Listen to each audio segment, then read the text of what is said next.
Bonsoir, ravi de vous retrouver à la une de l'actualité. Christelle Morançais est reconduite officiellement à la tête des Pays de la Loire. Les 93 conseillers régionaux élus dimanche étaient tous réunis aujourd'hui à Nantes pour la première session de la mandature. Ils ont réélu Christelle Morançais au fauteuil de présidente. Elle était la seule candidate. Elle a obtenu 60 voix sur 93. Les Vendéens Antoine Chéreau et Lydie Bernard ont été désignés respectivement premier et troisième vice-président. Évidemment, il y a des priorités. Pour moi, la première, c'est l'emploi qui reste ma priorité dans le contexte actuel.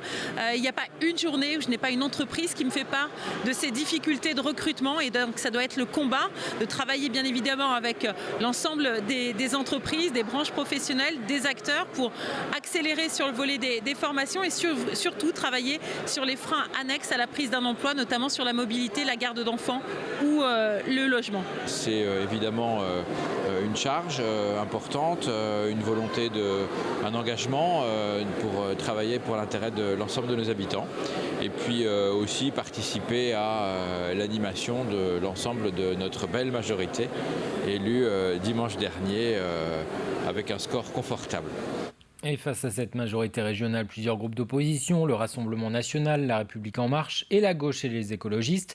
Lucie Etonneau, qui occupait la première place en Vendée sur la liste de Mathieu Orphelin, a listé les priorités que son groupe défendrait ces prochaines années.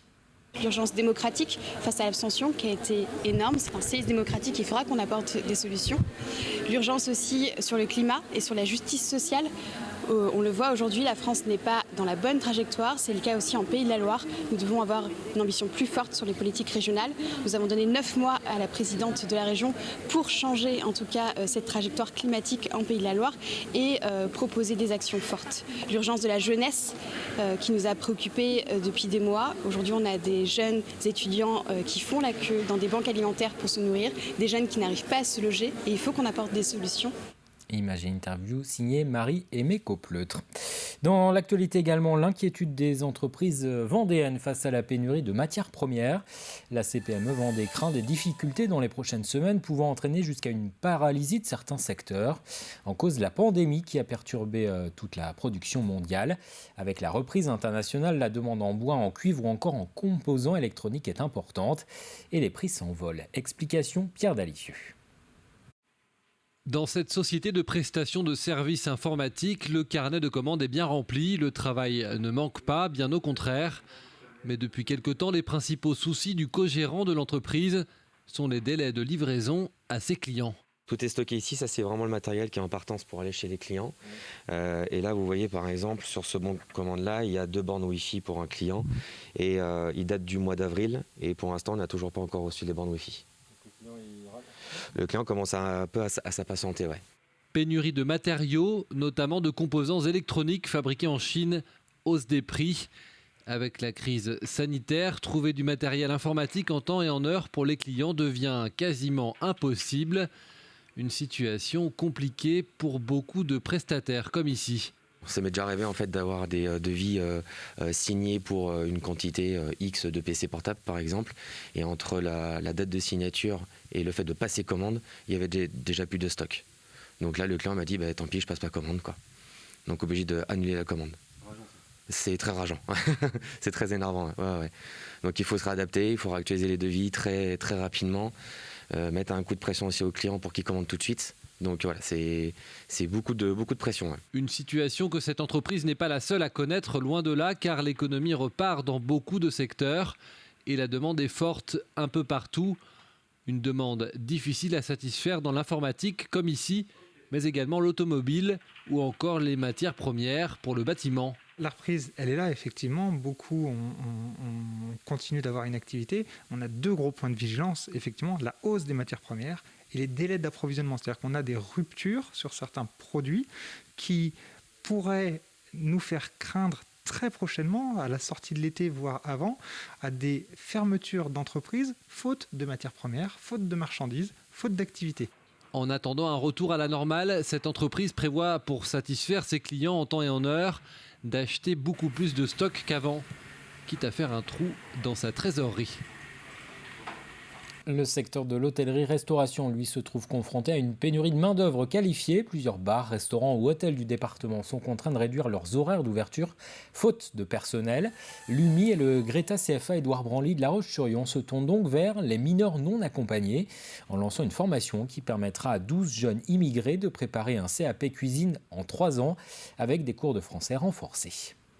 Le but de ce CAP en 3 ans, c'est que nous, les professionnels, on leur apporte la formation, la compétence, le savoir-être, le savoir-vivre et le savoir-faire, le savoir-être également. Et à l'issue de ces 3 ans, ces jeunes qui du coup rentreront sur le marché du travail, s'ils ne souhaitent pas poursuivre leur formation, et ce seront donc des jeunes qui seront qualifiés et qui pourront ensuite décrocher des postes. On a besoin effectivement aujourd'hui de former les jeunes à nos métiers, à notre secteur d'activité, pour que ce soit les collaborateurs de demain. Au chapitre santé, l'obésité continue de progresser en France. Près d'1 adulte sur 6 est aujourd'hui concerné. C'est ce qui ressort d'une enquête publiée cette semaine par la Ligue contre l'obésité. Le Pays de la Loire est l'un des territoires français les moins touchés. Ceci explique peut-être pourquoi il existe peu de structures ou d'associations dans la région. Un manque qu'espèrent combler Sonia et Pierre-Yves. Ces 2 Vendéens aimeraient fédérer une communauté pour favoriser l'entraide et la parole. Rencontre signée Marie-Aimée Copleutre. Pierre-Yves et Sonia sont tous les deux très amis. Ils partagent en commun des moments douloureux vécus à cause de leur maladie, l'obésité. En 2018, Pierre-Yves a effectué une opération appelée bypass, qui consiste à dériver les aliments vers son intestin grêle pour diminuer la digestion des graisses. En 2019, c'est Sonia qui a subi une sleeve. Une partie de son estomac a été retirée. Aujourd'hui, engagé dans la lutte contre l'obésité, il regrette le manque d'associations et de collectifs en Vendée. Quand j'ai pris conscience que j'étais malade, j'ai voulu me rapprocher d'un milieu associatif que je n'ai pas trouvé en Vendée. Et donc, naturellement, je me suis orientée sur une clinique nantaise où il y avait déjà quelque chose qui était structuré, ce qu'on appelle un pôle obésité. Et là, j'ai vraiment été prise en charge correctement. Mais, il y avait quand même un grand vide qui était la communauté. Avant même que moi je prenne conscience que j'étais malade, il y a quand même tout un cheminement à faire et j'ai pas trouvé ce soutien en Vendée. Et aujourd'hui, Pierre-Yves et moi souhaiterions pouvoir rebondir et proposer quelque chose en Vendée. En 2020, Pierre-Yves a participé à l'émission sur l'obésité, Opération Renaissance. Habitué des médias, il témoigne avec Sonia sur sa chaîne YouTube. Cette transmission de conseils leur paraît essentielle pour une maladie qui a souvent tendance à isoler. Sur YouTube, il y a toute une partie où c'est aussi mes passages dans les médias et tout ça, mais surtout toute une partie de témoignages où on tend le micro à des gens qui ont des choses à dire. La plupart du temps, ce sont des malades d'obésité qui ont fait des chirurgies ou pas d'ailleurs, ou aussi des professionnels qui peuvent apporter des solutions. Et c'est vraiment leur tendre le micro et faire tout ça sur un ton bienveillant, sur un ton d'humeur, sur un ton d'humour, toujours avec le sourire.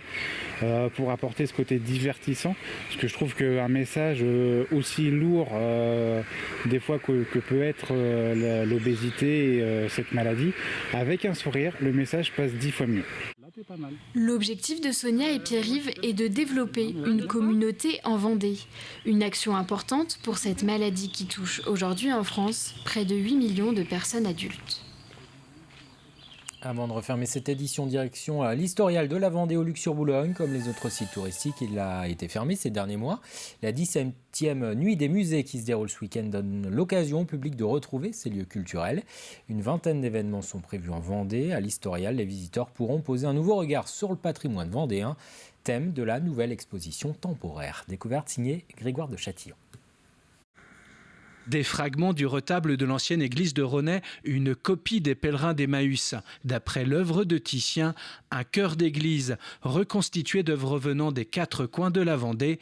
Dans le département, 90% des objets protégés au titre des monuments historiques sont des œuvres religieuses.